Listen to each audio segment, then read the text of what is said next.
那么呢，接下来呢，我们将开启今天晚上的第二个圆桌讨论。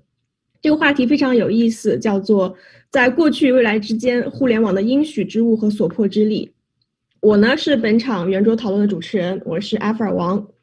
那么这场圆桌讨论的语言是英语，同传团队将为大家带来中文的翻译。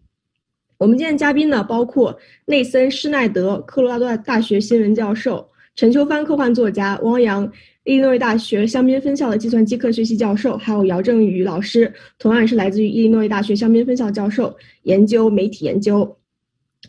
然后接下来呢，我会把语言切换成英语，然后会让嘉宾呢，首先就是简短的自我介绍一下。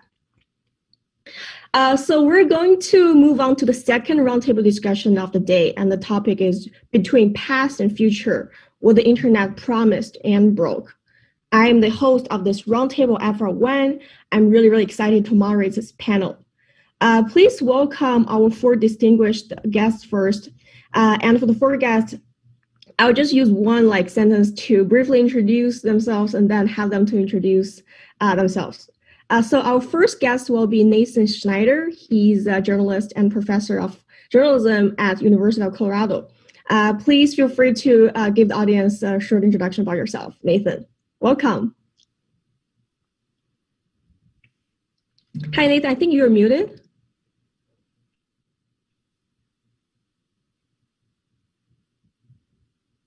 Here you go. I think on my side, I do have a problem hearing you.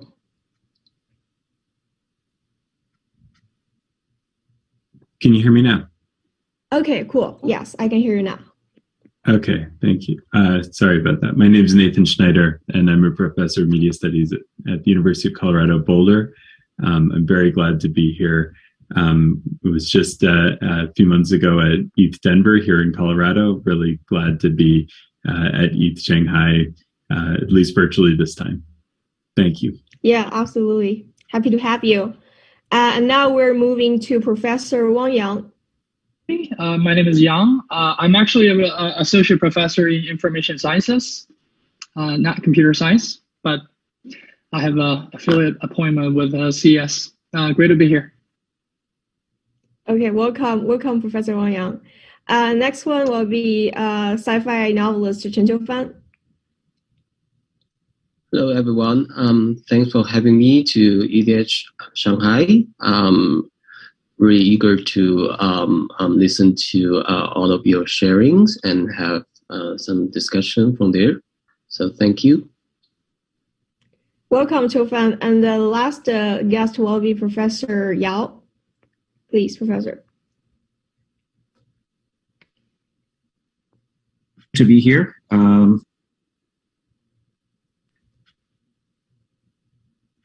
Hi, Professor Yao. Can you guys hear me okay? Yes. Can you hear me okay? Okay. Sorry, I'm dialing from a hotel room, so the internet connection is not very stable. Took me a while to get on, so I apologize. So yes, pleasure to be here and looking forward to the session. My name is Mike Yao. I'm a professor of digital media at the University of Illinois Urbana-Champaign. Thank you. Okay, welcome. So I guess I'll just bring up the very first question, which is, for all of you. Here's some context. Between past and future, what the internet promised and broke, right? In the 1990s, the internet was greeted as a very new thing to everyone. The internet will erase the national borders, will give rise to the communal society that invented their own rules and undermine the power of government. We were told that borders don't matter anymore. And the Silicon Valley futurist Stuart Brand also said, information wants to be free. Can all of you quickly respond to this, old promises or broke promises or all these naive visions that's already, not true anymore? And what is the one false promise of the internet that make you most frustrated? Basically, I guess the question can elaborate into what went wrong. I guess I will start with Nathan.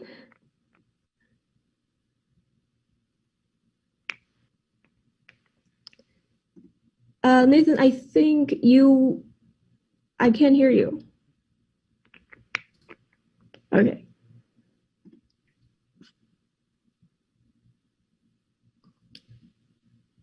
No, not Can you hearing hear now? anything. Yeah. You can't hear me?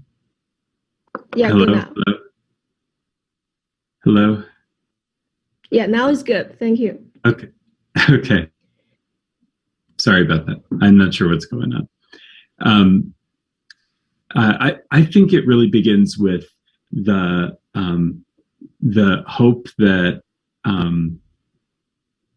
that the internet could be separate, could be a whole new set of rules, and that it would not be influenced by the world around it. And this is kind of famously captured in the 1996 manifesto of John Perry Barlow, who was a kind of former Grateful Dead lyricist and internet kind of enthusiast, who wrote from Davos back to the United States as the U.S. was passing major internet legislation that he didn't really understand, and would have an interesting future after that.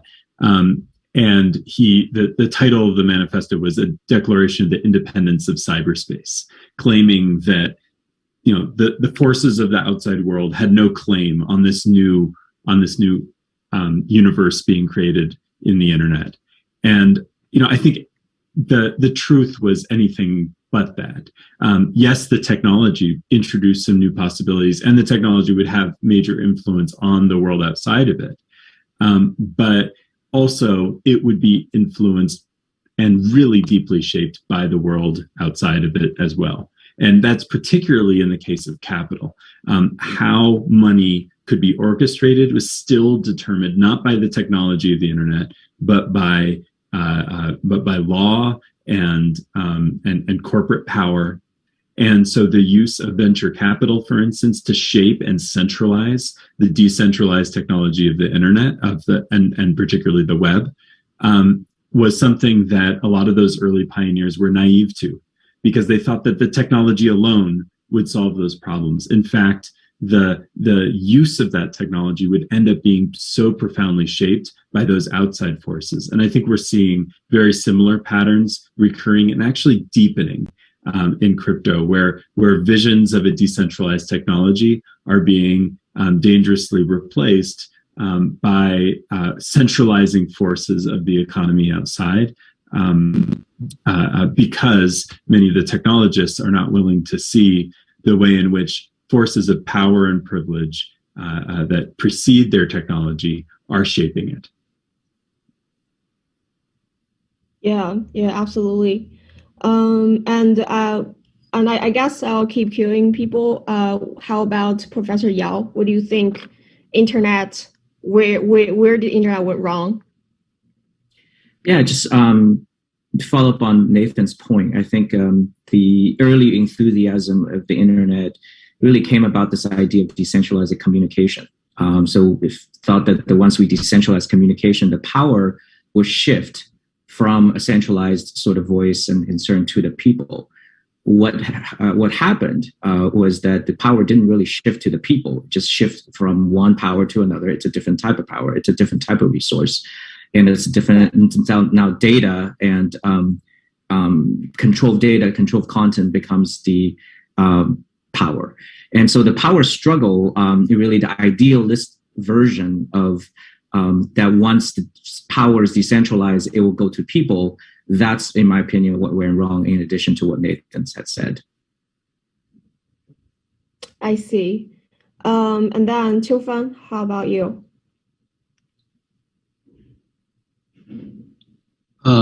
Well, I've been working for Google and Baidu for I think almost a decade, and I did an interview to Tim Berners-Lee, Sir Tina Berners-Lee, 10 years ago. So actually, what he did in the 90s reminds us what went wrong, because I think the first idea of inventing internet is try to have everyone access to information as equally as we could. It's the motto of Google back in the day. But as time goes by, we can see all the kind of distribution of power actually is centralized again on this kind of huge platform like tech giants. And I think more and more people need to, they were trapped in the prison of being a data labor. And we need to click, we need to pay off a lot of attention to be transferred into some advertisement. And that kind of incentive actually driving the whole system towards another direction. So I think that's totally against the nature or the purpose of inventing the Web 3. So I think right now, I think this new movement of decentralization is actually return to the origin of inventing internet, and also it asked for all the party, the interest party, and also the stakeholders to pay respect to the, I think, to the social norm, and also to the value of each individual, no matter what kind of data, what kind of interaction or behavior we contribute on web. So it needs to be like, it needs to be paid off on a certain level. So I think, so I think basically I agree with Professor Yao just mentioned. It's all about the power structure. So that's my point. Yeah, thank you, Qiufan. And Professor Wang? Sure, yeah, I mean, enough has been already said. I agree with all the fellow panelists' points. I guess one thing I would add is that, even if internet was originally envisioned as sort of a decentralized structure, there's also lots of centralized structure. For example, ICANN, the entity that is supposed to assign domain names. I don't know how many of you know that. MIT has more registered domain names than probably a lot of countries around the world. And it's just one small example of, you do have these powerful players. And then, going back to Nathan's point about the money, when you have these big technology companies essentially determine what our internet should look like, even though they promise they don't do evil. This might sound familiar, or they might say, we will do all we can to secure and protect your privacy. But at the end of the day, they are revenue driven. They have to, I guess, report to their, stakeholders. So that money driven discourse is pretty pervasive, in Silicon Valley and around the world. So that, I think that's one of the root causes of why internet isn't quite fulfill its original vision. Yeah, I do want to keep talking about the broke promises of the internet and, to touch upon some of your research, Professor Wang. In one of your researches, users from marginal communities tend to be disproportionately affected by practices such as user profiling and targeted advertisings. A lot of practices like what Qiufan just mentioned, for the big companies. And you have received a 1-year, $100,000 grant from Meta for your project, Global South Citizen Privacy Perception and Management of Targeted Ads on Social Media. This is your project's name. Can you maybe just give us, more details about this project, and why do you think research about marginalized community and how targeted ads impact on their lives is an important academic topic? Yeah, thanks for the question. I shouldn't really be taking credit for that project because it's essentially the brainchild of 3 of my doctoral students. They are Chinrishri Sharma, Smriti Kaushik, and Yangman Yao Yu. So I before they joined my team, I have done lots of user studies looking at mostly the North American users, how they think about online advertising, behavioral advertising in particular, and what kind of mental models people have. And oftentimes they have the incorrect mental models of how target advertising works. And then therefore, when you have the wrong mental model of how things work, they will do things not in the most appropriate way. There's a lot of work in kind of looking at the North American users, but what we realize is that we don't really know much about the rest of the world in terms of how they think about behavioral advertising. So that's why, some of the students, they came from that region, the global South countries, and we were just curious, if you are in a different geographic location with quite different cultural background and socioeconomic status, how do you think about these issues? Are you even aware that what you do online has been secretly profiled and then sort of target ads? So we're at a very early stage of the project. I believe my students are currently doing a set of interviews with these users in the Deep South, Global South, and hopefully we will be able to identify some unique challenges and then create hopefully better transparency and control mechanisms for these users. That's kind of the grand vision for this project. Yeah, absolutely. I do believe a lot of topics you just touched upon are very America or very North America centric, and I'm really glad that you are pushing this narrative away from this America centric way. My next question is actually I will direct to Nathan. Nathan, you have written a piece which is really fascinating, called "Policy Proposals for Crypto Protocols to Make Them Less Dystopic and More Inclusive." I remember you have written, a lot of those public calling or proposals before. Can you maybe elaborate a little bit about this one and why this one is special? You especially want to talk about this one, and can you explain some of the core ideas of this public proposal?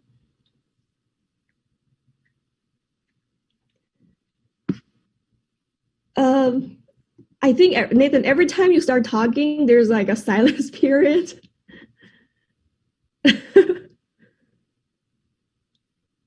Yeah. Can you maybe keep talking and let's see when will this be fixed? I can't hear you now. Can anyone hear Nathan?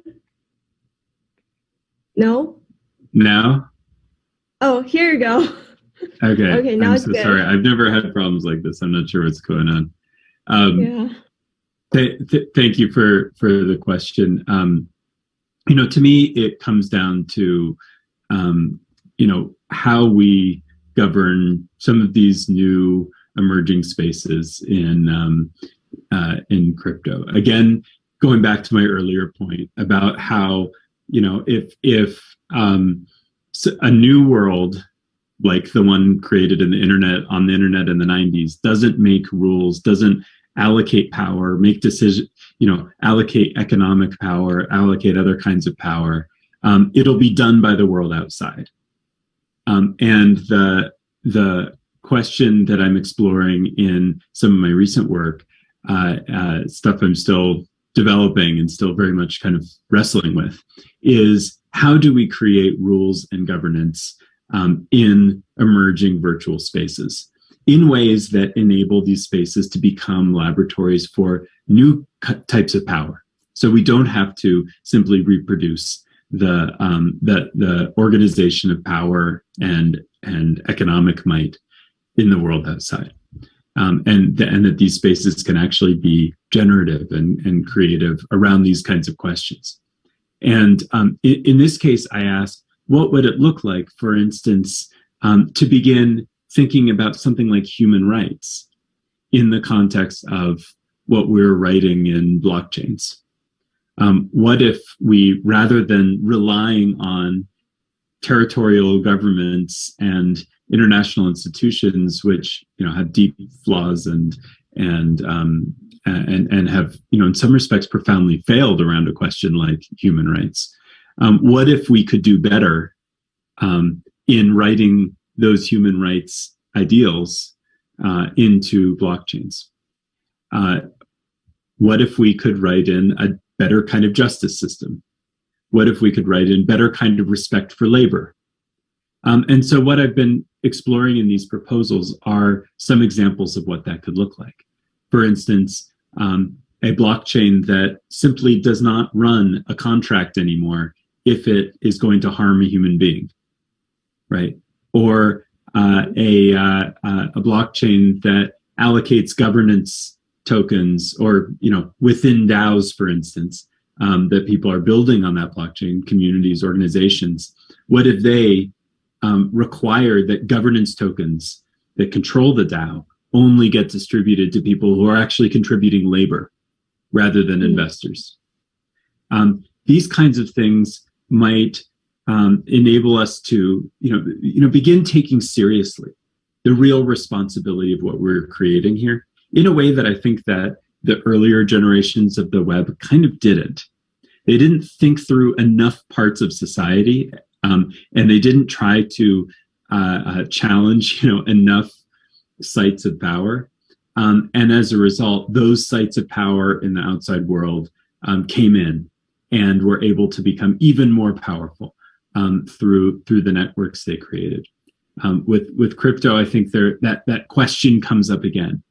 How are we going to organize power? How are we going to actually make this regime better than what came before, more just, more equitable, more fair, more able to challenge the power of for instance, heavily armed nation states, criminal bands, people who are seeking to harm others.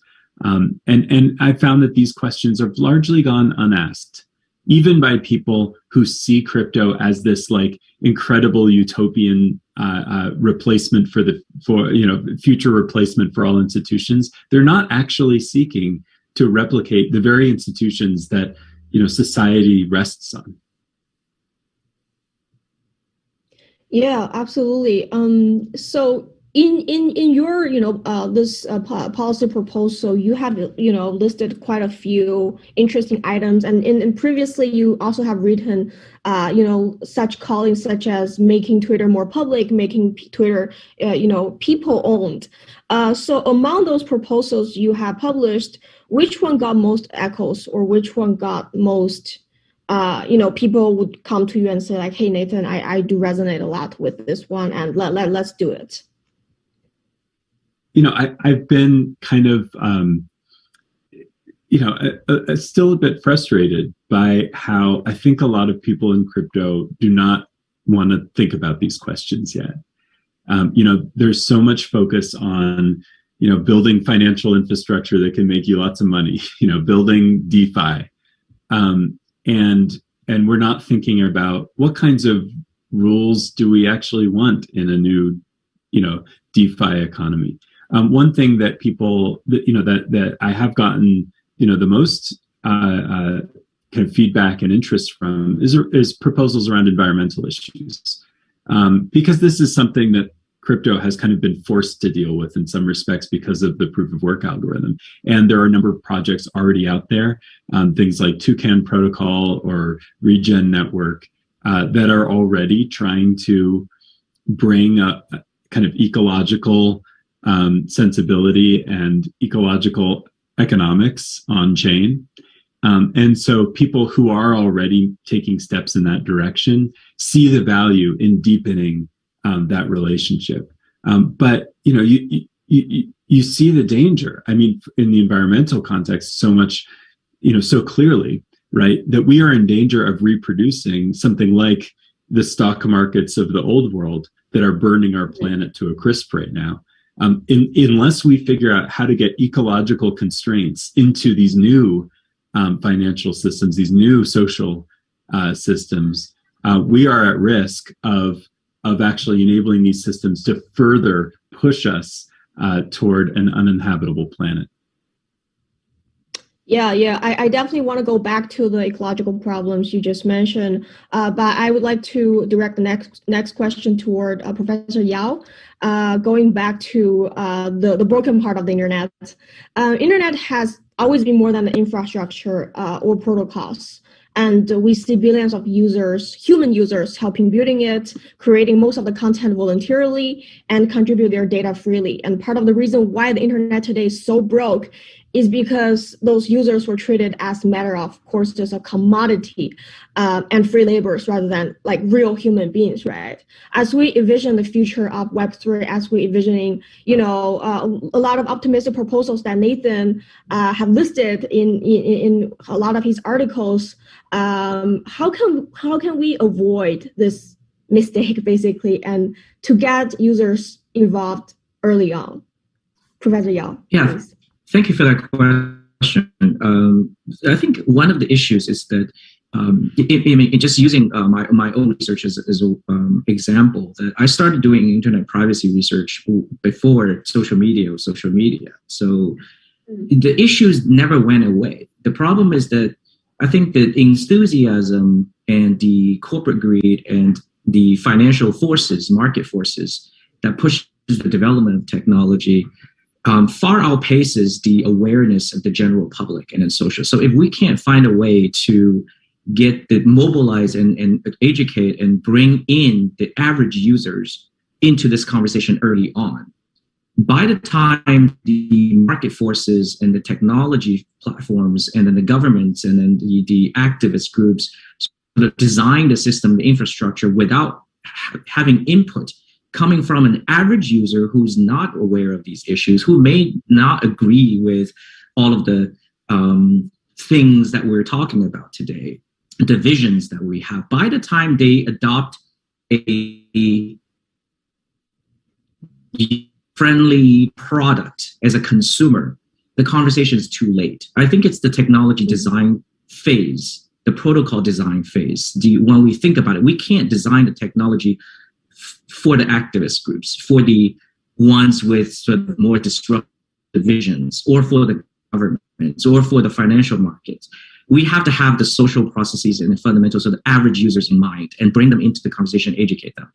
And frankly, that's what I'm worried about, some of the conversation that's ongoing right now, because the vision of decentralization, the sort of second wave, the second calling of decentralization, and it is really being hijacked into different kinds of conversation. And I'm a marketing and advertising professor, media professor, looking at the average consumer's response to crypto. I'm thinking that it's already alienated. The story is already being told in a way that some of the core messages are not being delivered properly. The stories are not being told in a way that is friendly, that's intuitive, that an average, like I use my father-in-law as a test, that if my father-in-law doesn't understand something, and by the time he adopts the technology, it's too late. I mean, I think the infrastructure is set, the agenda is set, and now we have to fix another problem. So I think that's the kind of issue that I've been thinking a lot lately about.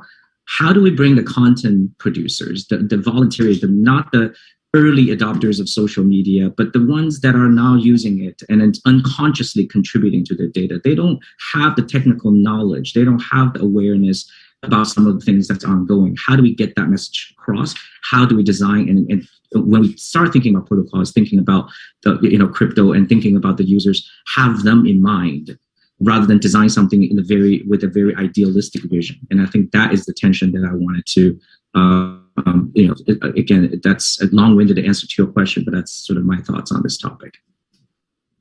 Yeah, and I do want to later on revisit some of the equitable world the Web3 is trying to build.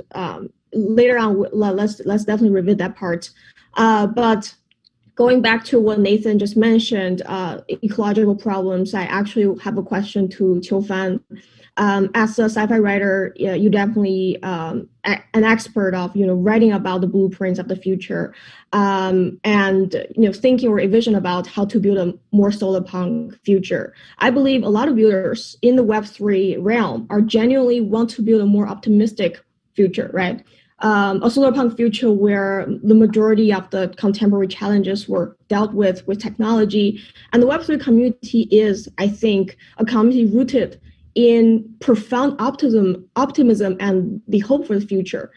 However, we see when we're talking about eliminating carbon emission, when we're talking about environmental protection, among the most profound failures of both mainstream capital markets and leading crypto protocols is their blindness to the real cost of carbon emission to life of Earth. What's your take on that, and how to keep optimistic in this reality, and what can we do to basically tilt this world toward a solar punk future? The mic is yours, Qiufan. All right. I think fundamentally we need some technological breakthrough on energy. So that's the only solution on this question, in my opinion. But I have to say, like, right now we have different group of people. They have higher awareness of the society and also the environmental issues compared with the early stage of like tech people in the 90s, because they're mostly tech-driven mindset. So I think right now we try to build up this kind of futuristic, interdisciplinary discussion on the big topics such as carbon emission, and also about like what Nathan just mentioned, the human rights, and also like what Yang mentioned about how people living in the global South countries and societies, can they share as equal as we could in the developed countries on any level, like on infrastructure, accessibility to internet, and also some other stuff like AI. So that's what I'm been talking about in the book AI 2041, 10 Visions for Our Future. So I try to imagine different versions of future with the evolution of internet and technologies. But I don't think they're all necessary true, because, you know, like science fiction writer, what do we know?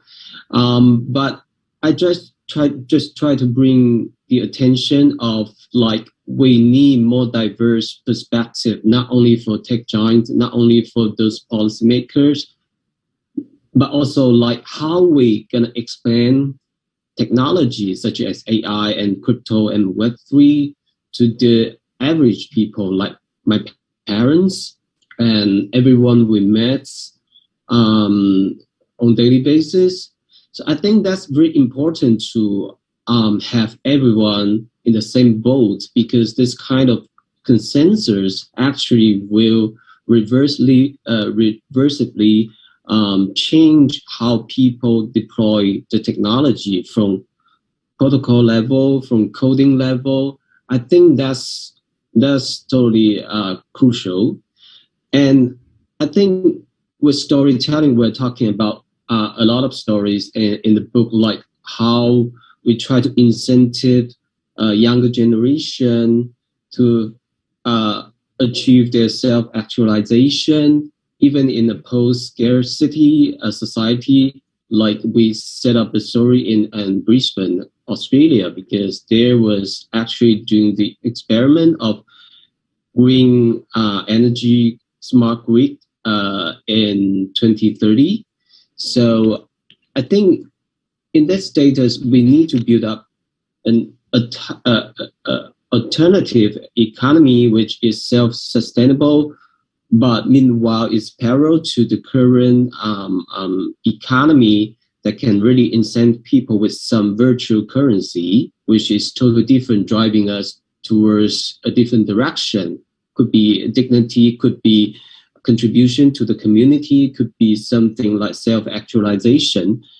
And also we're talking about how to build up this kind of middleware across different platform. You can collecting the data from each individual users, meanwhile to protect their privacy, and how we're going to use all this data to tracking their level of happiness. So this is quite science fiction now. I don't think we can get any closer in the next decade, but I think this is quite an interesting perspective to start to think about what we should develop and deploy all of those technologies to use for a greater good.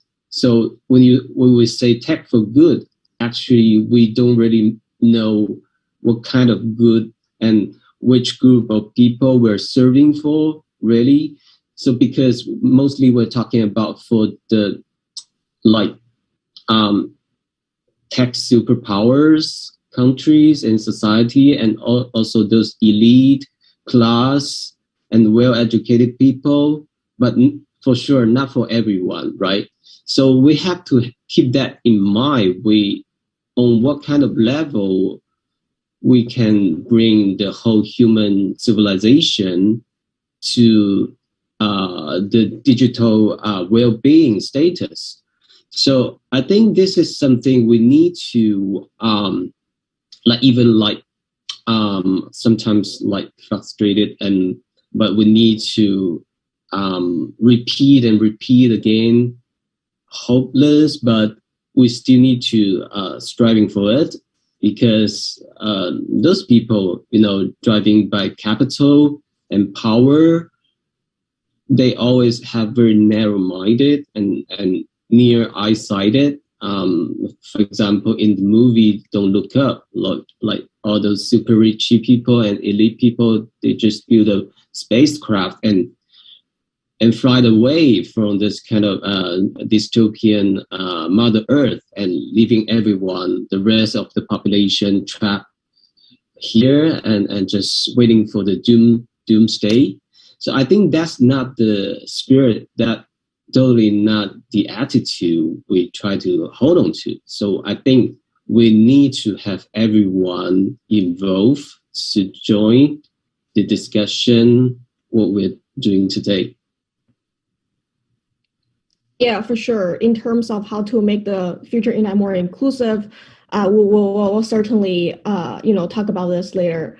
And I have one more question for Professor Yao. While Web 1 and Web 2 was a technological leap, their business model didn't really evolve or differ from a century-old attention economy, right? And despite all the early successes of the tech platforms, despite all the optimism, despite all the, those naive visions, they quickly became another Hollywood studio or the news publishers or the TV network of the news generation. So we're basically repeating the past over and over again, amplify the mistakes, making the mistakes worse.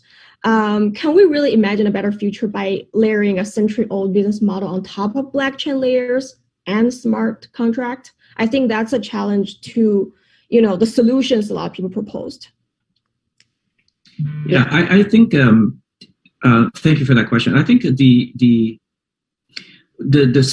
century-old business model I'm referring to is the attention as a byproduct. And then you have media companies sort of basically commoditizing the attention and sell it in the secondary market to the brands and the advertising model. I mean, looking at Meta, looking at Google, the Amazon is increasingly go that way. We're talking about 98% of the revenue of these tech platforms that they claim to be tech platforms, but they're really media companies, but they don't want to be media companies.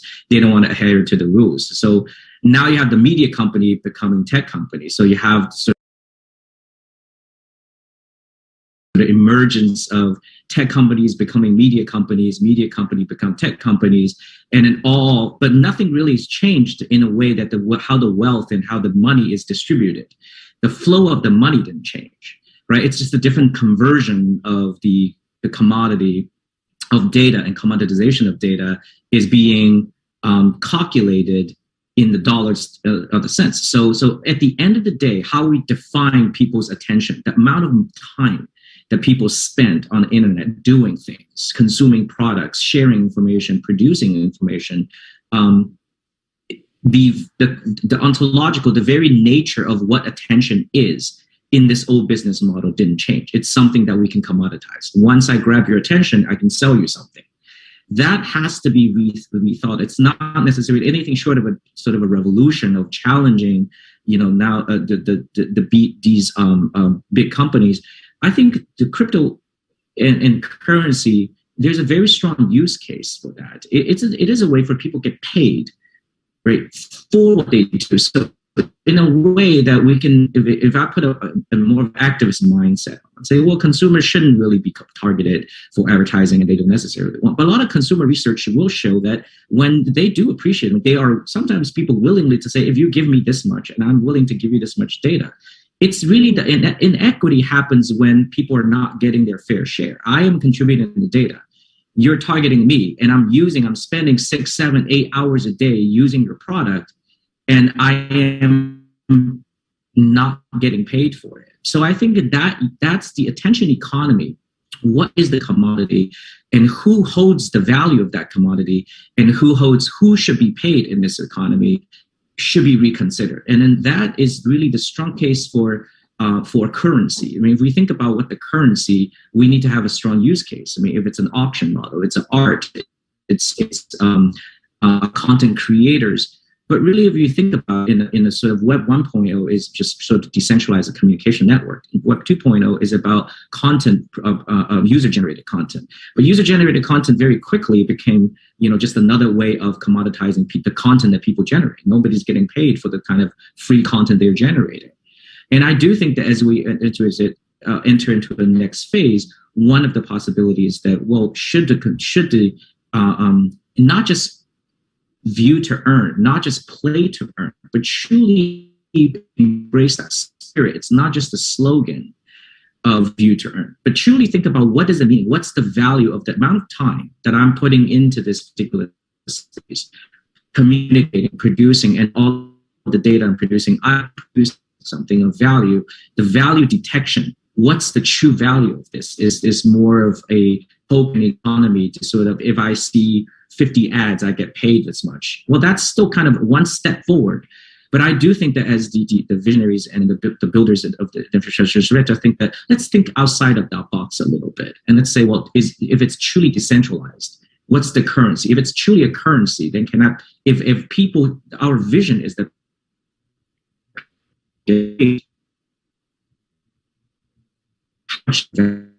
we can start thinking that conversation early on, looking at the value detection, value discovery in the algorithm.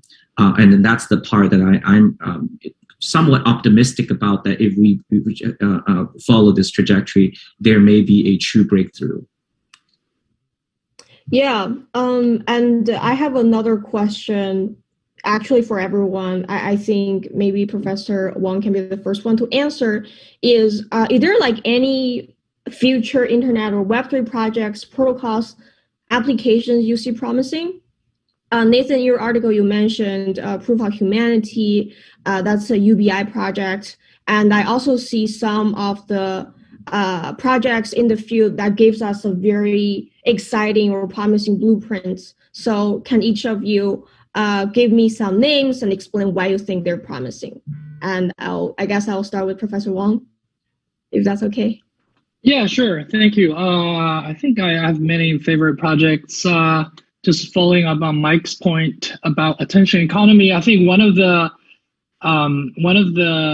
interesting project I encountered is something I think called Ardius. It's like a music sharing platform where the music producer are the one who's get directly paid. They control the content rather than, if you upload it to Spotify or YouTube, they take the biggest chunk of the revenue.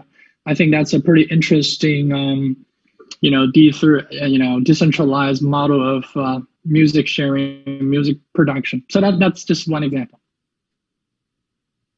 Cool. How about Qiufan?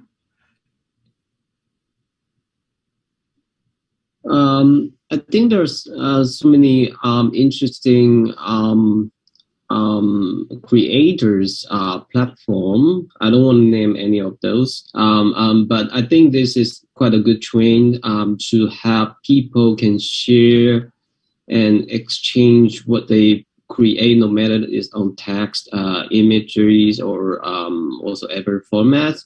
So actually people can get a share of it with a making some attribution to it, or like they spreading around, or they try to have a new reinvention of the original version. So I think this is something we've been dreaming about for all the time, because as a writer, it's so difficult to make sure your copyright be like perfectly protected in the old Web3 model. So I think this is why there's so many writers, even young writers, that are so difficult to make a living on writing stuff and creating stuff.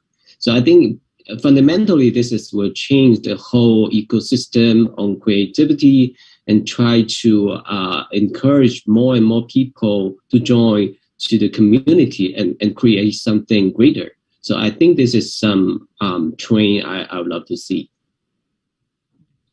Thank you, Qiufan. What about Nathan? Can you hear me okay? Yes, we can hear okay this time. Great, thanks. Just to maybe, because I'm always scared about where existing projects might end up going, endorsement anxiety it makes me want to point to some projects that are no longer very active that I think were really important and interesting. One is called Fair Co-op or Faircoin, and it was an attempt it came out of activists in Barcelona and elsewhere, but kind of centered out of meat space offline cooperatives there. And they tried to develop a cryptocurrency network based on a consensus mechanism called proof of cooperation. And so the validators of the currency would be members of a cooperative. And in this and other ways, they sought to bring in trust, whereas crypto is often presented as a trustless technology. In this project, they were seeking to identify what are the kinds of trusts that we actually want to foster. And they were creating a kind of utopian vision around this, trying to bring the long cooperative movement, long legacy of businesses designed for and by the participants into crypto. And I think its failure in some respect is a reflection of how central speculative value has become to the crypto economy, that speculative investment is really driving it more than some other kinds of values. Another example is Civil, which was a project focused on journalism, enabling kind of censorship resistance for journalism. But more importantly, it created a kind of evaluation metric and model enabling kind of requiring the organizations on the network to be subject to ethical oversight by the network. So are you really being a responsible journalist? Newsrooms could get delisted for taking part in irresponsible activities. And that is, in a bunch of interesting ways, it used a design that really centered an ethical compass rather than a financial compass. And it had a kind of Supreme Court built in, some really interesting mechanisms around how to build, a protocol around a value set, like the values of journalism, rather than a financial imperative. And so, these are a couple examples. I don't think I don't know that they failed because of their own fault. I think for Civil, in a lot of ways, it was timing. But they, as in the history of the internet in general, sometimes we can see roads not traveled or opportunities for the future in the things that we seem to have left behind in the past. Yeah, I'm absolutely fascinated by the way you just described the project. I'm definitely gonna delve into it after this call. And the next question is for all of you, and it's challenging, and I hopefully in a good way. So when people describing Web3, they would say, "Oh, it's forward thinking, it's revolutionary, it's equitable." Many proponents of NFTs, DAOs, and the metaverse and the other Web3 concepts seek to use this decentralization to dismantle old system and bring power to the people. And we also, had a lot of conversations about this already in this call. However, the Web3 I have been observing from some perspective isn't inclusive at all.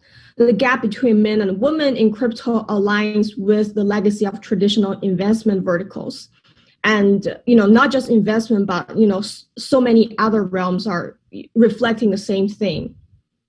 So how to make sure Web3 keeps its promise of inclusivity? And as four of you are all permanent figures in your own field, I want to challenge your awareness here. What can you do to make the future of internet more inclusive? And what is your call to action? And also, just one reflection I have about this entire panel or this entire summit is way too male heavy. And in the future, maybe for next Ethereum Shanghai, I'm hoping to bring a more female or all female panel. I guess the question goes to, all of you. What's your call to action?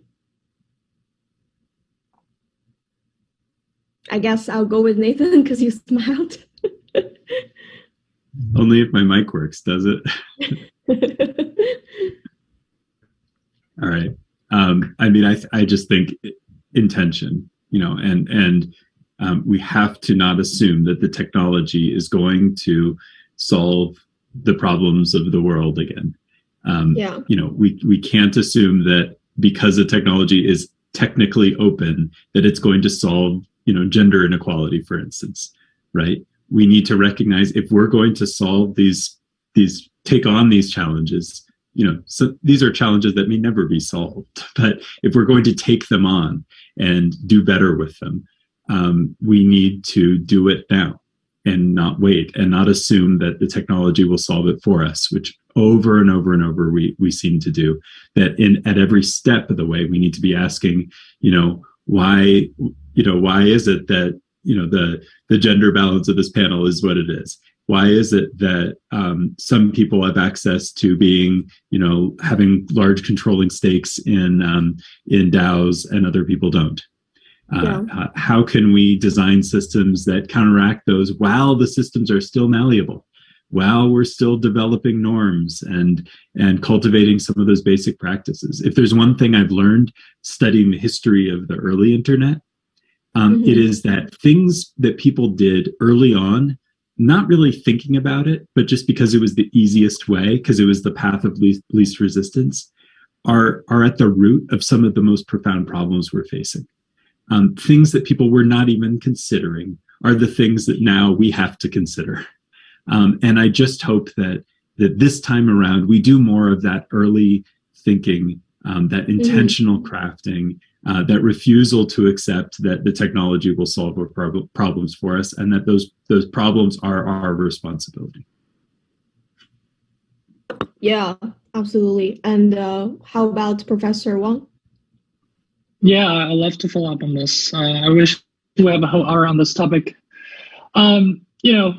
Crypto, I'm really excited about the future of crypto and Web3, but at the same time, I'm also deeply disappointed because one of the things that I got hooked up to Web3 is this promise that, we have billions of people around the world who are not having access to traditional banking system, and DeFi or Web3 will basically give them the power to access these financial instruments. And guess what? If you look at the DeFi space, how many projects are actually doing that? People talk about, we have 10 billion LTV and all that, but are they really looking at these folks who don't have access to traditional banking? So that's just one example. The other example is people talk about, we're going to make these Web3 space very accessible. Well, in the internet too, or in the traditional web, accessibility is a big problem. Here in the U.S., there are laws, Section 508, that specifically require these websites to be screen reader friendly, and even take the most prominent Web3 tools. How many of them are actually screen reader accessible? So I think we still have a long way to go for these kind of problems. And I hope that, so back to your question, calls for action. I think we all have to pick maybe a marginalized, underserved population and think about how can we support them using Web3 or crypto platforms or tools. So that would be my suggestion. Thanks, Professor Wang. What about Qiufan? So I think the same issue, like gender inequality, is actually here and there, not only in crypto, but also in the traditional tech industry, and even like in the science develop and research departments as well. So I think there are a lot of like organization and community. We try to telling the story and spreading the words like there's no limitation on gender whatsoever to stop you from doing anything. So I think to me, the most actionable possibility is to write more stories with female, even like sexual minorities, non-binary characters who doing the tech, doing the crypto thing. Actually, this is like happening because I'm working on my next book. It's about metaverse, it's about crypto, but also the protagonist is a girl, and there are some girls. So I think this is something I could do to telling the story, try to shift the mindset and shaping the new consensus that like we need more genders into the narrative, and we need more diverse perspective. And this is something we definitely need to do like across different domains. I think, yeah, in general, I think like more women, more different gender, like joining the table actually will bring our conversation towards a more productive and more like diverse and more constructive direction, I think. Yeah, thank you, Qiufan. Really looking forward to reading your book about metaverse, crypto, and so on. I guess Professor Yao, you can start. Yeah. Thank you. First of all, your observation about gender, it's just really pulling on. I mean, just inclusivity is the thing, and in echoing Nathan's point about intentionality, I think it's very important. Add to these points, I do think that we're in a phase where we're making rules, or we're thinking about rules as we go. We're developing and looking at the new order, social order. I do think that keep in mind that technology, while these technologies are new, human evolutions in the human society and some of the issues are century, if not millennials old. I mean, the power struggles, the different people. So these old problems, we are hopeful that these technologies can help us take us to the next stage of evolution. But at the same time, it's not going to solve all of the problems. So I do think that when we make rules, if there's a call for action, I do think that let's not make rules based on the extremes, but let's make rules for the truly for everyone. So that everyone means that those who think different from you, those who might not be on board with everything, those who might not care about some of these issues, but as the ones that are designing these technologies or making these new rules, I think that there's the optimistic version of it, but there's the reality, right? Point in case, I'm in Disneyland. I'm in Disney World with my family.